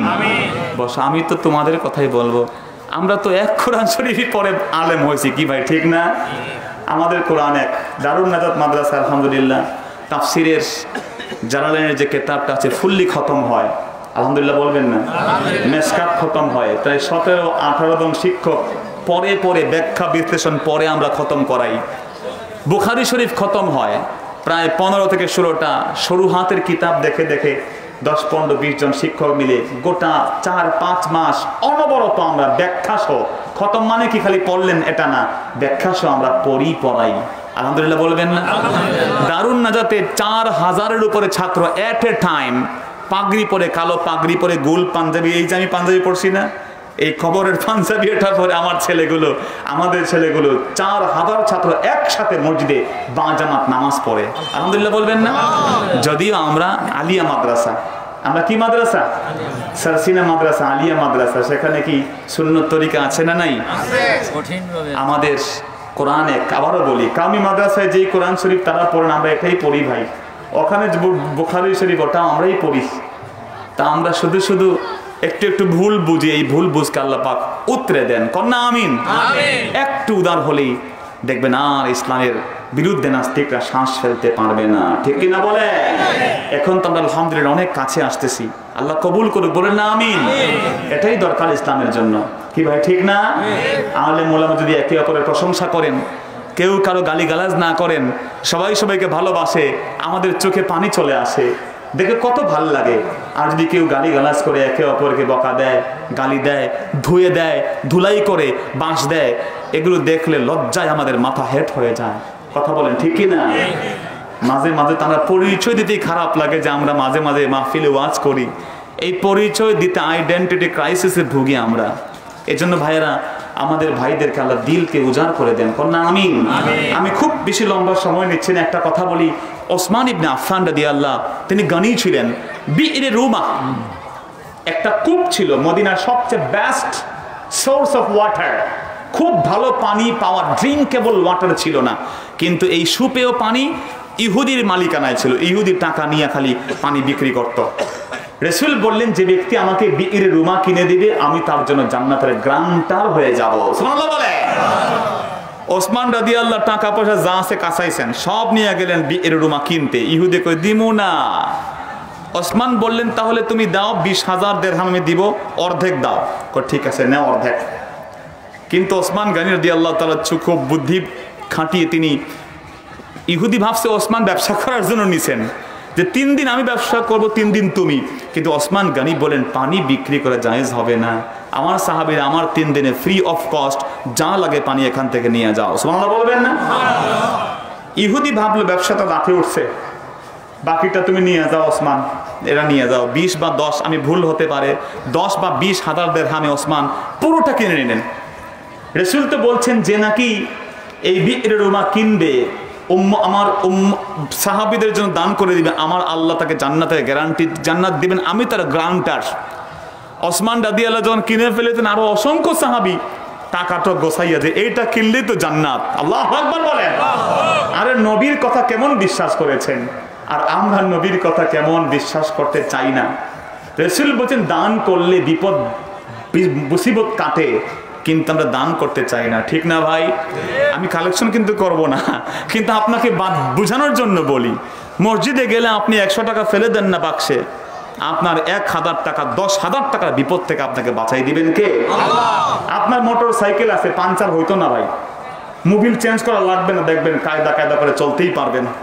হঠাৎ করে একটা টেস্ট মেস্ট লাগাইয়া আপনি 20-25 হাজার টাকা ডাক্তার খাইতে পারতো না। মসজিদে প্রতি শুক্রবারে যাবেন, 100 টাকা আল্লাহ দিলাম তোমার ঘরে, তুমি আমারে গরিব গুড়া বাঁচাই দিও, আল্লাহ বাঁচাই দিবেন কে? কিন্তু এই বিশ্বাসটা মুসলমানদের মধ্যে কতটুকু আছে আল্লাহ তাআলা জানে। কিন্তু আমরা এটাও জানি এখন আমাদের সেই বিশ্বাস আছে না নাই? আল্লাহ কবুল করে জোরে কোন আমিন। দান করবেন, যে গরিব হাত পেতেছে সাধ্য থাকলে ফেরত দিবেন না, দিতে থাকবেন, দিলে আপনাকে দিবেন কে? আল্লাহ। খোঁজ নিবেন। নিজের বাড়ির জন্য গোশত কিনেছেন 7 কেজি, আধা কেজি আলাদা প্যাকেট করেন না। আধা কেজি তেল, আধা কেজি পেঁয়াজ, আধা কেজি রসুন, আধা কেজি গরম মশলা কিনে একটা প্যাকেট করে আপনি কালো পলিথিন দিয়া মাখাইয়া, ওই আব্দুল করিম রিক্সা চালায়, অত মনে হয় কুরবানি ছাড়া গোশত খাইতে পারে না। আরে আমি 7 কেজি কিনলাম, 6.5 কেজি রাখলাম, আধা কেজি নিয়া গভীর রাতে না মোটামুটি রাতে গিয়ে বললেন আব্দুল করিম আছো? নাই। বোন, তোমার হাজবেন্ড, মা, তোমার বাবা আসলে তোমরা মিলেমিশে খেয়েও। আরে ভাই, যখন আব্দুল করিম আলু ভর্তা খাবার নিয়ত করে, যখন মোটামুটি নিয়ত করে আসছে, এসে দেখবে গোশতের ঘ্রাণ, বলা হবে কি হয়েছে, কি যে ওই লোকটা আপনাকে এসে এটা গিফট করে গেছে।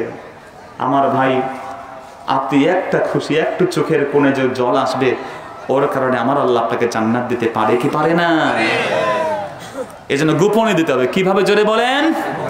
কবি বলেছেন হাল্লাকা সিররুন ইনদাল্লাহ বাইনাকা আনতা ওয়া বাইনাল্লাহ, হাল্লাকা সিররুন ইনদাল্লাহ বাইনাকা আনতা ওয়া বাইনাল্লাহ, হাল্লাকা সাদাকাতুন তাখফা লা ইয়ালামুহা ইল্লাল্লাহ।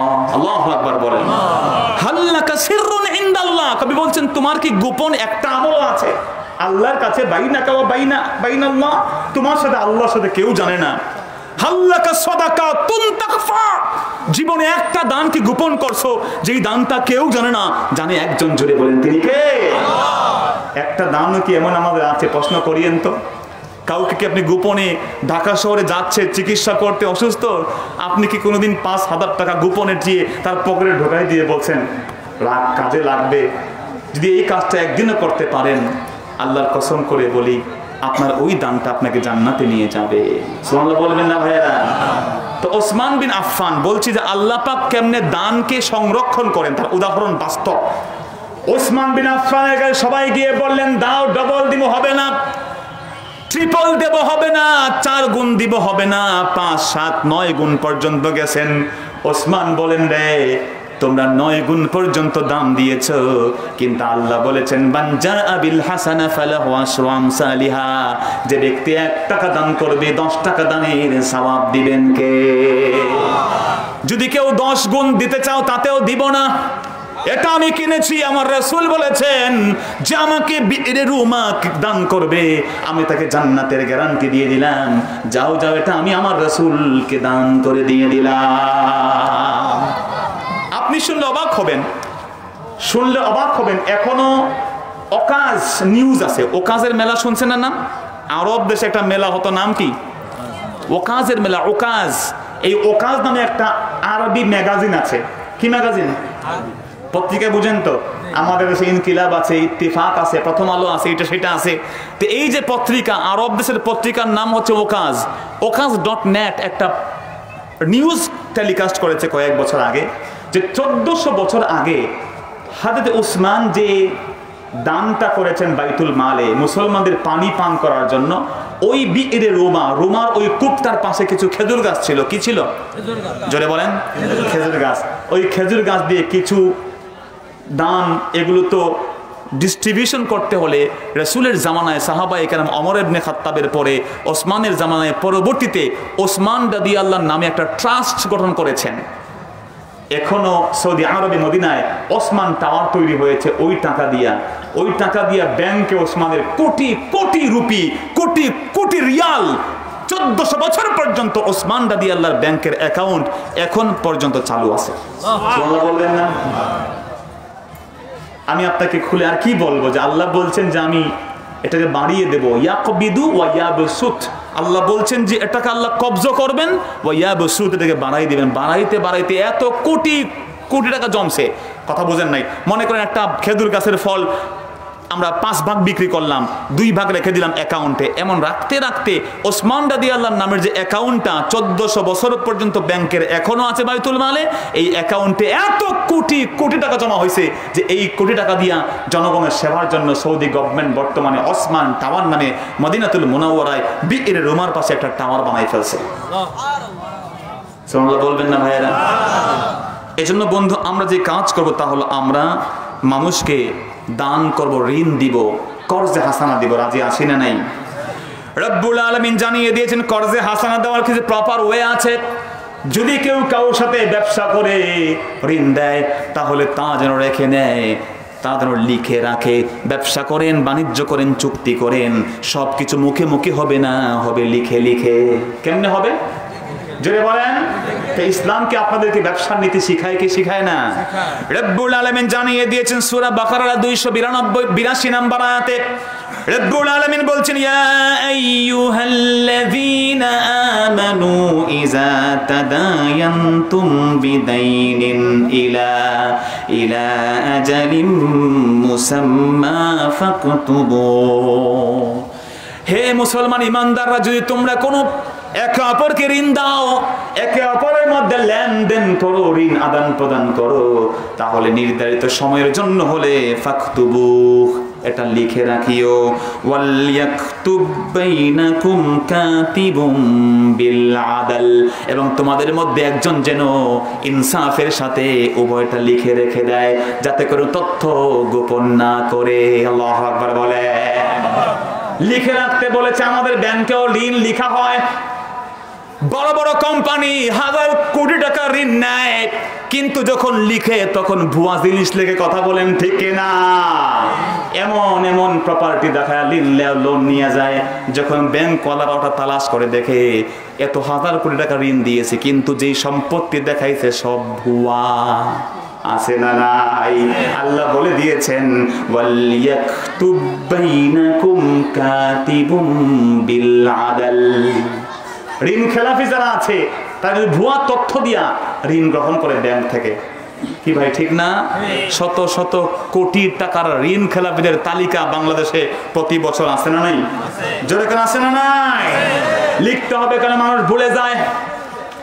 আল্লাহ রাসূল বলেছেন, সুনান তিরমিজির হাদিস 3076 নম্বর হাদিস, রাসূল বলেন, লাম্মা খালাকাল্লাহু আদম, রব্বুল আলামিন যখন আদমকে তৈরি করলেন, মাসাহা আলা যহরিহি ফাসাকাতা মান যহরিহি কুল্লু নাসিমাতিন হুয়া খালিকুহা। রব্বুল আলামিন আদম নবীর পিঠে একটা স্পর্শ করলেন। এই স্পর্শ করার সাথে কিয়ামত পর্যন্ত যত আওলাদ তার জন্ম নেবে সবগুলো আদমের পৃষ্ঠদেশ থেকে ঝরে পড়তে লাগলো। একজন সন্তানকে তাকালেন, তার চেহারার মধ্যে নূর ঝকমক করছে। আদম বলেন, মাবুদ মান হুয়া, এটার নাম কি? রব্বুল আলামিন বললেন, ইবনুকা দাউদ, তোমার ছেলে দাউদ। আল্লাহ নবী আদম বলেন, মাবুদ আমার দাউদ কত বছর বাঁচবো? আদমকে আল্লাহ জানালেন 60 বছর মাত্র। কত বছর? ভাই আপনারা কথা বলছেন না, আমি শেষ করে দিব? কষ্ট হচ্ছে আপনাদের? চলে যাবেন? শেষ করে দিব? তাহলে একটু কথা বলেন। আদম জিজ্ঞেস করলেন দাউদ কত বছর বাঁচবে? বললেন কত বছর? 60 বছর। আল্লাহ 100 বছর কি পাইতো না আমার ছেলে? এত সুন্দর ছেলে, মাত্র 60 বছরে হয়নি। আল্লাহ আদমকে আল্লাহ বলেন, নো ওয়ে, কোনো উপায় নাই। আজালুম মুসাম্মা, সব নির্ধারিত, ফিক্সড, একটু বাড়ানো কমানো যাবে না। আদম বলে, আল্লাহ আমার বয়স এত বছর, 1000 বছর, এইখান দিয়ে 40টা বছর তার গিফট করা যাবে কিনা? রব্বুল আলামিন অ্যাকসেপ্ট করে ফেললেন। আদম থেকে 40 বছর নিয়ে দিলেন কাকে? দাউদকে। এখানে পিছনে কি মানে কারা? আমাদের মাহফিলের লোকজন। আপনারা কমিটির কেউ থাকলে বন্ধ করতে বলেন। তো আদম আছে না ভাই? এতগুলো মানুষ এখানে ভদ্রভাবে বসে আছেন, পিছনে বাচ্চাদেরকে পিছনে পাঠাই দেন ভাইয়েরা আমার। কিন্তু আদম নবীর যখন জীবন শেষ, মালাকুল মউত এসে গেছেন, আদম উই নিড টু গো, যেতে হবে। আদম রাগ হয়ে পড়ে, এখনো 40 বছর বাকি আছে, আমি কি ভুলে গেছি? আমার তো এখনো জ্ঞান আছে, 40 বছর এখনো বাকি। ফেরেশতা বলেন, আদম নাসিত, আপনি ভুলে গেছেন। আপনি 40 বছর আপনার সন্তানকে গিফট করেছেন, সো এখন চলেন বাড়াবাড়ি নাই। আল্লাহু আকবার বলে। রাসূল বলে আদম নবী নিজেই ভুলে গেছেন, ফানাসিয়া ইবনুহু, আদমের সন্তানরাও ভুলে যায়, এজন্য তোমরা ভুলে যাবে। লেনদেন করলে যা লাগবে তা হলো সুন্দর করে লিখে নেওয়া। এজন্য ঋণ দিতে রাজি আছি না নাই? জোরে কোন আছি না নাই? বিপদে পড়লে ঋণ দিবেন, টাইম দিয়ে দিবেন, আর পারলে কর্জে হাসানা দিবেন। কর্জে হাসানা দিলে আমার আল্লাহ আপনার ঋণের বোঝা না, গুনাহের বোঝাকে হালকা করে দিবেন। সুবহানাল্লাহ বলেন। 2 নাম্বার কাজ হলো যদি কেউ অপারগ হয়, ঋণ গ্রহণ করার পরে কেউ যদি অপারগ হয়, আমার আল্লাহ বলছেন একটু সময় দিয়ে দিও, বাড়ায়া দিও। দিতে পারে নাই 3 মাসের মধ্যে, বলছে একটু সময় দিলে ভালো হয়, বাড়াবাড়ি করিও না, চাপাচাপি করিও না, একটু বাড়াই দিয়ে দিও। সুবহানাল্লাহ বলে। রব্বুল আলামিন বলছেন, ওয়া ইন কানা যু উসরাতিন ফানাজিরাতুন ইলা মাইসারা। যদি আল্লাহর কোন গোলাম এমন হয়ে যায় যেই গোলামটা ঋণ নিয়েছে 3 মাসের জন্য কিন্তু তোমাকে ফেরত দিতে পারছে না, ও গোলাম তুমি আমার গোলামকে একটু সময়টাকে এক্সটেন্ড করে দিয়ে দিও, 2 মাস 3 মাস বাড়াই দিও, 2 মাস 3 মাস বাড়াই দিবা। আমার রাসূল বলেন একটা দিন যদি কেউ তার একজন প্রাপকের কাছে, তার একজন ঋণ গ্রহীতার কাছে একটা দিন বাড়ায়া দেয়, আমার আল্লাহ এক দিনের বিনিময়ে ওই গোটা ঋণের অংশ পরিমাণ সওয়াব তাকে দিয়ে দিবে। কথা বুঝেন আমার? যেমন আপনি কাউকে 1 লাখ টাকা দিচ্ছেন, কত লাখ টাকা? ফর এক্সাম্পল 1 লাখ টাকা দিতে পারে নাই 3 মাসের পরে, আপনি 3 দিন বাড়াই দিয়েছেন, 3 গুণ 1, 3 লাখ টাকা দানের সব আল্লাহ পাক আপনার আমল নামায় দিয়ে দিবেন। চিৎকার দিয়ে বলুন সুবহানাল্লাহ। 3 দিন শুধু না, আপনি যত দিন বাড়াবেন, যেই টাইম ওভার হয়ে গেছে, এক্সপায়ার্ড হয়ে গেছে, যদি আপনি 1 দিন করে বাড়ান, খোদার কসম করে বলি আমাকে আপনি সেই দিন ধরিয়েন ওই হুজুরটা কই ওয়াজ করে গেছে, আরে আমি বলি নাই, বলেছেন আমার নবী। জোরে বলেন সুবহানাল্লাহ। রাসূল সাল্লাল্লাহু আলাইহি ওয়াসাল্লাম বলেছেন, আল্লাহর কোন গোলাম মান আনজারা মুসিরান ফালাহু বিকুল্লি ইয়াউমিন মিসলিহি সাদাকাহ। রাসূল বলেছেন মুসনাদে আহমদের 22537 নম্বর হাদিস, 22537 নম্বর হাদিস। আবু বুরায়দা রাদিয়াল্লাহু বলেন আমার রাসূল বলেছেন মান আনজারা মুসিরান, যে ব্যক্তি কষ্টে আছে, ঋণ দিতে পারে না, ফেরত দিতে পারে না, রিপে করতে পারে না, যে ঋণ টাকা দিয়েছে গ্রহীতা যদি 1 দিন বাড়ায়া দেয়, আমার আল্লাহ প্রত্যেকটা দিনের কারণে ওই রকম হুবহু ঋণের পরিমাণ দান করার সওয়াব আমলনামায় দিয়ে দিবে। আরে ভাই, ঋণ দেওয়া যে কত সওয়াবের কাজ, যদি আমরা জানতাম, রাসূল বলেছেন যদি এমন জানতাম, আমার কাছে 1 টাকাও থাকতো না। আমার কাছে কোনো টাকা আছে, আমার কোনো ভাই না খেয়ে পড়ে আছে, বিপদে পড়ে গেছে, আমি 1 মুহূর্ত থামতাম না, ওই টাকা তাকে দিয়ে সাহায্য করতাম। জোরে বলেন না সুবহানাল্লাহ।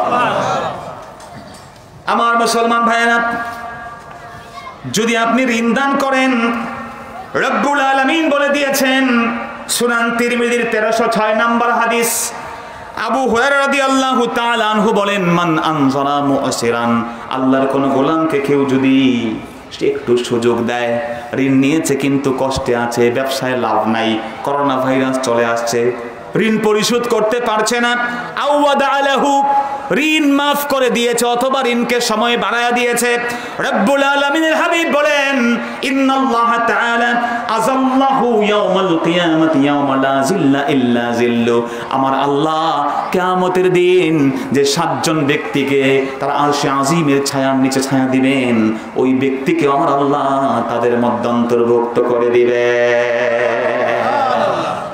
আরশে আজিমের ছায়ার নিচে ছায়া পেতে হলে আমাদেরকে যা করতে হবে তা হলো, ঋণগ্রস্ত ব্যক্তি ঋণ দিতে পারে না পরিশোধ করতে, একটু সময় দিতে হবে।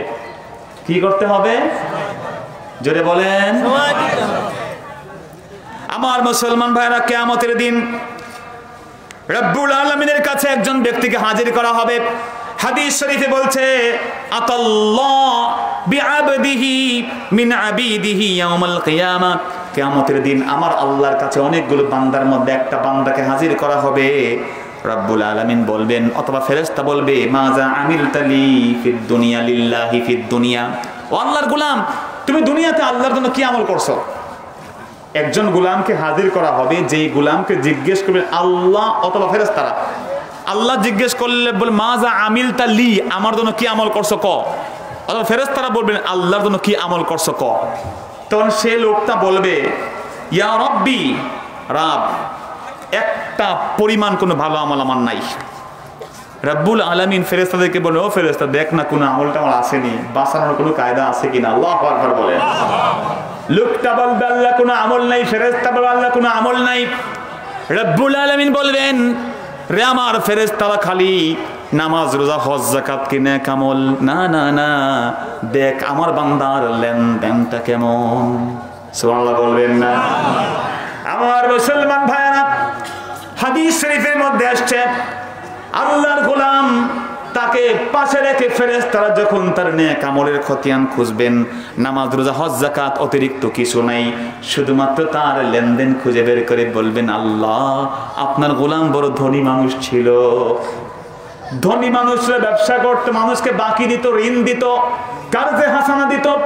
কিছু কিছু মানুষ ছিল মুসির, মুসির মানে হলো যারা কষ্টের মধ্যে আছে, বিপদে আছে, ঋণ দিতে পারে না। আপনার গোলাম যার কাছে 3000 পাইতো, 4000 পাইতো, 5000, খালি খালি খালি খালি গোলামদেরকে ছাড় দিয়ে দিত। 3000 পাই, দিতে পারবো না, ঠিক আছে ছেড়ে দিলাম, অসুবিধার কিছু নাই, অসুবিধার কিছু নাই, এটা ওটা বলে তাকে ছাড় দিয়ে দিল। কোনো টাইমের লিমিটেশন আছে আপনাদের? প্রশাসনিক কোনো নিয়ম আছে এটার মধ্যে শেষ করতে হবে 11:40 পর্যন্ত? আচ্ছা যাই হোক আমরা শেষ করবো ইনশাআল্লাহ। মুহতারাম হাজিরিন, তো দেখুন আল্লাহ রাব্বুল আলামিন ফেরেশতাদেরকে বলেন দেখছো নি কারবার, আমার বান্দা আমার গুণ নিয়ে নিছে, আমার গুণ হলো মাফ করা। মাওলার গুণ কি জোরে বলেন? মাফ করা। আমার গোলাম মাফ করে দেয় খালি, তা আমি আল্লাহ আজকের দিনে আমার গোলামকে কেমনে শাস্তি দিব? আমল আখলাক সব বাদ দিয়ে দাও, গোলাম যেহেতু আমার গোলামদেরকে মাফ করে, আমি আল্লাহ আজকের দিনে তাকে মাফ করে সবচেয়ে বড় জান্নাতের মালিক বানায়া দিলাম। মুসলমান ভাইয়ারা আমার, রব্বুল আলামিন তার হাবিব বলে দিয়েছেন মান আরাদা আন তুস্তাজাবা দাওয়াতুহু, আল্লাহর কোন গোলাম যদি এই আশা করে সে দোয়া করলে আল্লাহ কবুল করবেন, যে ব্যক্তি দোয়া করলে আল্লাহ ফেলে দেন না, কবুল করেন, তার নাম হলো মুস্তাজাবুদ দাওয়া। মুস্তাজাবুদ দাওয়া হলো যে দোয়া করলে কেউ না শুনলেও শোনেন কে। হাত তুলতে দেরি আল্লাহ কবুল করে দেরি করেন না। রাসূল বলেন কেউ যদি আশা করেছে মুস্তাজাবুদ দাওয়া হবে, দোয়া করলে আল্লাহ কবুল করবেন এবং তার জিন্দেগীর গুনাহ আল্লাহ মাফ করবেন, তাহলে ফালইউফাররিজ আন মুসিরিন, তাহলে সে যেন ঋণ গ্রহীতার কাছ থেকে ঋণের বোঝাকে হালকা করে দেয়, একটু একটু করে তাকে সময় বাড়ায়া দিয়ে দেয়। তা আমরা ঋণ দিব, আমরা কি দিব জোরে বলেন? ঋণ। এই ঋণের আমরা প্রজেক্ট করতে পারি। আজকে যে সুদ ভিত্তিক অর্থনীতি, গোটা বিশ্ব আজকে ইন্টারেস্ট বেসড ইকোনমিক্স এর উপর চলছে। সুদ মানুষ কেন নেয়? অনেক লোক আছেন আমাদের দেশে, চাচা করেন কি? করে আছে টাকা, টাকা আপনি কি করেন? চাচা চাকরি কর, গুলামি কর্ম কার? ব্যবসা করবেন, ব্যবসার মধ্যে কি শান্তি, কত যন্ত্রণা, সাদাবাদী, এটা সেটা, তাহলে করেন কি চাচা আপনি? এত বাড়ি গাড়ি, আরে বুঝবো না, টাকা দেই, তোমার চেহারা দেখে তো খারাপ মনে হইতেছে, টাকা লাগবে, নেও 3 মাসের জন্য 3 লাখ নিও, 3.5 লাখ দিলে হইব। নাউজুবিল্লাহ বলবেন না? এমন লেনদেন মনে হয় আপনাদের এলাকায় নাই, মনে হয় নাই ভাইরা? যদি থাকে এটা হারাম। এটা কি জোরে বলেন? আরো জোরে কি? বরং আপনার আজকে মাহফিল কমিটি যারা, এটা কি কোনো কমিটির মাধ্যমে? কোনো কমিটি আছে মাহফিল আপনাদের না ব্যক্তি উদ্যোগে? এলাকাবাসী। আচ্ছা মাশাআল্লাহ। তো ছাত্র হিজবুল্লাহ, ছাত্র হিজবুল্লাহ তো শুধুমাত্র খানকায় সীমাবদ্ধ না, কথা বলেন ঠিক কি না? আরে মরহুম দাদা হুজুর রহমতুল্লাহ আলাইহি যখন সৌদি আরবে মঙ্গা চলছে, খাবার নাই, টাকা নাই, পয়সা নাই, বাংলাদেশ থেকে হেমায়েতে ইসলাম ফান্ড করে, জানেন না আপনারা? হিজবুল্লাহর ভাইয়েরা বাংলাদেশ থেকে টাকা উঠাইয়া এই দেশের টাকা, মুষ্টি চাল, এগুলো আপনার জমা করে সৌদি আরবের মানুষদেরকে সাহায্য পাঠাইছেন। সুবহানাল্লাহ বলবেন না ভাইয়েরা? আরে খানকার পীর, ময়দানে বীর, কথা বলেন ঠিক কি না? তো ছাত্র হিজবুল্লাহ বলেন বা জামিয়াতে হিজবুল্লাহ বলেন আপনাদের, হ্যাঁ সেটাই এলাকাবাসী, আরে ভাই ওটা বক্তব্য না, যেটাই হোক আপনারা কিচ্ছু না। আপনার নাম কি? ভাইয়ের নাম কি? রনি। রনি ফাউন্ডেশন করবেন আপনারা আগামী দিন। করবেন কেন? এই রনি ফাউন্ডেশনের নামে আপনারা একটা প্রজেক্ট করবেন যার নাম হবে, কি নাম জানেন? নাম করজে হাসানা প্রজেক্ট। কথা বোঝেন নাই? অল্প অল্প করে আপনার চাঁদা উঠাবেন, 1-2 হাজার বিদেশিদের টাকা নেবেন, রনি দায়িত্ব পালন করবে, অথবা রনির সাথে আরও বন্ধুরা আছে, যুবকরা এই দায়িত্ব নেবে যে আমরা 1 কোটি টাকা 10 লাখ টাকার ফান্ড করব, যাতে আমরা গরিব মিসকিন যারা কর্জ নিবে ব্যবসা করার জন্য এদেরকে বিনা সুদে ঋণ দিব। তারা যাবে কি যাবে না? খালি মাহফিল করলে হবে না রনি ভাই, তুমি এই উদ্যোগ নাও, দেখবা তোমার উপরে আল্লাহ রহমত নাজিল করবে। কথা বলেন ঠিক কি না? এলাকাবাসী হোক বা আপনি মুজাহিদ কমিটি দিয়া করেন, তাবলিগ কমিটি দিয়া করেন, করেন একটা দিয়া হোক না একটা কিছু, কথা কোন ঠিক কি না? তা আমরা তো এই নিয়ে আমরা পড়ে আছি যে কর্জে হাসানার আপনি একটা ফান্ড করেন, দেখবেন এই সমাজ এই এলাকা এর চেহারা পাল্টে যাবে। সুদ ভিত্তিক ব্যাংকগুলো তল্পা গুটিয়ে বাংলাদেশ থেকে বিদায় নিতে বাধ্য হবে। কথা কোন ঠিক কি না? প্রত্যেক গ্রামে যদি এমন একটা ফান্ড থাকে, যে গরিব মানুষ সে জানে যখনই ঋণ নিবে, গরিব মানুষের করণীয় কি? ঋণ নিবে যখন, তখন বুঝে নিবে যে আমি ঋণ যখন নিচ্ছি এই ঋণটা আমি অবশ্যই পরিপূর্ণ করব, এই নিয়ত নিয়ে নিবে। কথা কোন ঠিক কি না? ঋণ না পারলে নিবে না। রাসূল বলছেন যে ব্যক্তির প্রয়োজন ছাড়া ঋণ নেয় আল্লাহ তাকে ধ্বংস করে দিবেন। নাউজুবিল্লাহ বলবেন না? আর ঋণ নিবেন কোন নিয়তে? দেওয়ার নিয়তে। রাসূল বলেছেন যে ব্যক্তি ঋণ নেয় এই আশায় যে আমি ঋণ দিব, আদাল্লাহু কারদা, আমার আল্লাহ নিজ দায়িত্বে তার ঋণটা পরিশোধ করে দিবেন। আর যে ব্যক্তি ঋণ নিবে ওয়া আরাদা আন লা ইউআদ্দিয়াহা, এটা দিবে না, আর আল্লাহ পাক তাকে ধ্বংস করে দিবেন। নাউজুবিল্লাহ বলবেন না? তো কোনো গরিব যদি জানে এটা, তাহলে আমার ভাই সে ঋণ নিয়ে সে একটা হাঁসের খামার করতে পারে, একটা মুরগির খামার করতে পারে, একটা ছোট্ট আপনার কিছু একটা ব্যবসা করতে পারে কি পারে না? কিন্তু আজকে বাধ্য হয়ে আমাদের দেশের লোকরা কোথায় যায়? ব্যাংকের কাছে যায়। কথা কোন ঠিক কিনা? দেউলিয়া হয়, আত্মহত্যা করতে বাধ্য হয়ে যায়। তুমি তোমার ফাউন্ডেশন থেকে একজন লোককে সিএনজি কিনে দাও, 3 লাখ টাকার সিএনজি বলবা তোমাকে দিলাম, তুমি এটা আস্তে আস্তে পরিশোধ করো আমাকে। কি কোন পারা যায় কি যায় না? আপনার তো অনেক টাকাওয়ালা মানুষ, কি ব্রিজ হচ্ছে আপনাদের, কি রাস্তা হয়েছে ভাই, ঠিক না? 15 মিনিটে যাত্রাবাড়ি থেকে চলে আসা যায়, আগে লাগতো অনেক সময়। কথা কোন ঠিক কি না? ঋণ যারা নিব জানবো দোয়া করবো, আল্লাহ এমন দোয়া, আল্লাহুম্মা কফিনি বিহালালিকা আন হারামিক ওয়া আগনিনি বিফাদলিকা আম্মান সিওয়াক। এই দোয়া দিয়ে কেউ করে যে আল্লাহ আপনি আমাকে হারাম থেকে হালালের দিকে নিয়ে যান, হারাম থেকে বাঁচান। আল্লাহ আপনি আমাকে আপনার রহমত দিয়ে আপনি আপনার থেকে অন্য কারো মুখাপেক্ষি বানায়েন না। এই দোয়া কেউ যদি পড়ে, আমার আল্লাহ পাহাড় পরিমাণ ঋণ থাকলেও তার ঋণকে পরিশোধ করে দিবেন। সুবহানাল্লাহ। মুহতারাম হাজিরিন, দ্রুত ফেরত দেওয়া, ঋণ নিলে দ্রুত ফেরত দিয়ে দেওয়া। ঋণ পিছনে থাকলে উন্নতি করা যায় না, ঋণ থাকলে ভালো কিছু করা যায় না, পিছনে একটা ফিরতি থেকেই যায়। রাসূল বলছেন পৃথিবীর সবচেয়ে সেরা মানুষ হলো আহসানুহুম কাদাআন, যে ব্যক্তি বেশি দ্রুত ঋণ পরিশোধ করে। সুবহানাল্লাহ বলবেন না? ঋণ সবাই করতে হয়, কোটি টাকার মালিকের ঋণ আসে না? নাই, লজ্জার কিছু নাই, ঋণ করতে হবে। বিপদে পড়লে কিন্তু দ্রুত দিতে হবে, নিয়তে নিতে হবে, দোয়া করতে হবে। এবং ভালো মানুষ হওয়ার সুযোগ হলো আহসানুহুম কাদাআন, দ্রুত দিয়ে দিলে আমি আল্লাহর কাছে সারা মানুষ হয়ে যাবো। সুবহানাল্লাহ বলবেন না? আর শেষে যা বলতে চাই, 40-এ তো বলছেন, আর 2 মিনিট 10 মিনিট বললে কষ্ট হবে আপনাদের। মোস্ট ইম্পর্টেন্ট পার্ট হচ্ছে ঋণ খেলাফি। আছে না নাই? জোরে কম। ঋণ খেলাফির ভয়ঙ্কর কিছু দিক। প্রথম দিক হলো যে ব্যক্তি ঋণ খেলাফি, কোনো সন্দেহ নাই সে কাট্টা নিষ্কলুষ 100% ভেজাল মুক্ত মুনাফিক। নাউজুবিল্লাহ বলবেন না? কেন মুনাফিক জানেন? কারণ মুনাফিকের আলামত 3টা। কয়টা? ইজা হাদ্দাসা কাযাবা, কথা বললে মিছা কথা কয়। ওয়া ইজা ওয়াআদা আখলাফা, ওয়াদা করলে খেলাফ করে। ওয়া ইজা উতুমিনা খানা, আর আমানত দিলে খেয়ানত করে। তো যেই লোকটা ঋণ নেয় মিছা কথা কইয়া যে আমার মাওয়া ঘাটে আমার বিশাল ব্রিজের মালিক আমি, ব্যাংক বললো নেয় বেটা, তো 3,000 করে টাকা দিয়ে দিলাম, দেখা যায় ব্রিজ তো ভালো, ব্রিজের একটা কিলায় আপনার কিচ্ছু খুঁজে পাওয়া যায় না। আছে না নাই? পরে তো মনে করে ঋণ খেলাফি। তো যেই লোকটা মিথ্যাভাবে ঋণ নিল, লোন স্যাংশন করলো, সে মিথ্যুক। কথা বলেন ঠিক কিনা? তো যে লোক মিথ্যাবাদী সে কি মুসলমান? সে মুনাফিক। ফার্স্ট যে আলামত মুনাফিকের পেয়ে গেলেন। 2 নম্বর ওয়াদা আখলাফা, ওয়াদা করলে খেলাফ করে। ঋণ নেয় মাগান নিমু তোমারে 3 বছরের দিম, আর কোনো খবর নাই, বছরের পর বছর। কথা কোন ঠিক কিনা? তো যে ব্যক্তি ওয়াদা করলে খেলাফ করে তার নাম কি? জোরে বলেন। সে যত বড় ব্যবসায়ী হোক, সে আমার দেশের রাষ্ট্রের সম্পদকে সে নষ্ট করে দিচ্ছে। কথা কোন ঠিক কিনা? 3 নাম্বার হলো ওয়াইজা উতুমিনা খান, ওয়াইজা উতুমিনা খান, যে ব্যক্তি আমানতের খেয়ানত করে। ঋণ নিলাম কারো কাছ থেকে 1000 কোটি টাকা, এটা আমানত, খালি ব্যক্তির আমানত না, দেশের আমানত। খেয়ানত করলো। বন্ধু মুনাফিকের আলামত 3টা তার মধ্যে আছে না নাই? এই জন্য বলতেছে ভেজাল মুক্ত, পিওর খাঁটি মুনাফিক। নাউজুবিল্লাহ বলবেন না ভাই? 2 নাম্বার, যে ব্যক্তি ঋণ করে খেলাফ করবে, ইচ্ছে করে, সে শহীদ হলে মুক্তি পাবে না। আল্লাহু আকবার বলেন।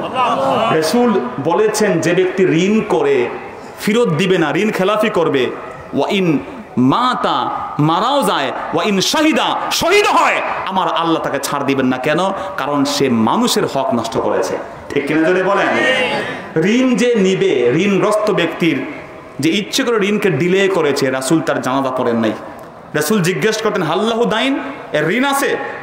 যে জানতে হুজুর হেদা লেনদেন ভালো না, ঋণ নিয়ে দিত না, লোন নিয়ে মাইরা খাইতো, সল্লু আলা আখিকুম, যাও যাও যাও তোমাদের ভাইয়ের উপরে তোমরা জানাজা পড়ো, আমি জানাজা পড়বো না। নাউজুবিল্লাহ বলবেন না ভাইয়েরা? 4 নাম্বার, যে ব্যক্তি বড় বড় ঋণ নিয়ে খেয়ে ফেলে, বাংলাদেশকে একেবারে খেয়ে ফেলতেছে, একেবারে আপনার তলাবিহীন ঝুড়ি বানাচ্ছে, তারা রাষ্ট্রদ্রোহ কাজ করছে। রাসূলের এক সাহাবী পরিচয় দানি এক মুনাফিক শহীদ হয়ে গেল। কি বলে? মারা গেল ময়দানে কেতালে। সাহাবায়ে কেরাম বলেন সে তো জান্নাতি হয়ে গেছে, শহীদ, গোসল ছাড়া তাকে বেহেশত, আমরা কবরে ঢোকালাম। রাসূল বলছেন আমি তো তাকে জাহান্নামে দেখলাম। নাউজুবিল্লাহ বলবেন। সাহাবীরা অবাক হয়ে বলে রাসূল সে তো শহীদ হয়েছে, যুদ্ধে মারা গেছে। রাসূল বলেন কারণ সে গনিমতের একটা চাদর চুরি করেছিল। নাউজুবিল্লাহ বলবেন না? লম্বা করতে পারলাম না, কিন্তু ভাই রাষ্ট্রের সম্পদ আপনি কার কাছে মাফ চাইবেন? একটা ইট নিয়ে আপনি ছড়াই ঢুকাই দিলেন আপনার গরু ঘরের নিচে, আছে না নাই? রাষ্ট্রের গ্যাস আপনি দিয়ে মারলেন, শুকাইতে শুকাইতে কাপড়ও শুকাইলেন, আছে না নাই? আরে আমার টাকা নিলে তো আমাকে মাফ চাইবেন। রাষ্ট্রের সম্পদ, রড দিবেন, দিয়ে দিলেন বাঁশ। ঠিক কিনা জোরে কন? আছে না নাই? বাংলাদেশ এটা। ভোট হচ্ছে টোটাল 3,500। ভোটারের সংখ্যা কত হাজার? 3.5। রাগ করেছেন? কিন্তু সকালবেলা ভোট 10টার মধ্যে গণে দেখে 7,500। কথা বোঝেন নাই?